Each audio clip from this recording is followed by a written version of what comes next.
ఆయనను జగదాంబ మాత అంశగా బంజారాలు విజయనగరం జిల్లా శృంగవరపుకోట భర్తాపురంలో ఎమ్మెల్యే కోళ్ల లలిత కుమారి ఆధ్వర్యంలో శ్రీ కళ్యాణ ప్రసన్న వెంకటేశ్వర స్వామి ఆలయంలో సంప్రోక్షణ కార్యక్రమం భక్తి శ్రద్ధలతో నిర్వహించారు.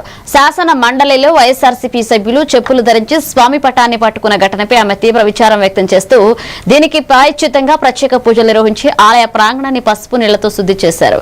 ఇక సనాతన ధర్మ పరిరక్షణలో టీడీపీ పార్టీ ముందుంటుందని స్పష్టం చేశారు. ఈ కార్యక్రమంలో పీఎస్సీఎస్ చైర్మన్ గొర్రపులు సింహాచలం నాయుడు పాల్గొన్నారు. ఆపద మొక్కులవాడ నామరక్షక గోవిందా వెంకటరమణ గోవిందా ఏడుకొండవాడ అయ్యన్న గోవిందా ఏడుకొండవాడ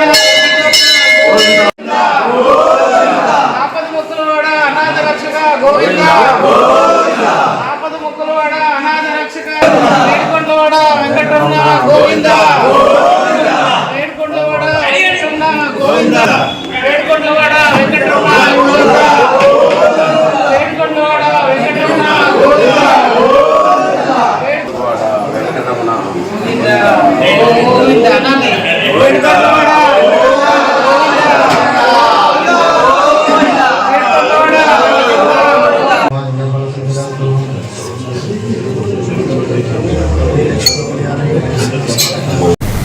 కడప జిల్లా ప్రొద్దుటూరులో వరుస దొంగ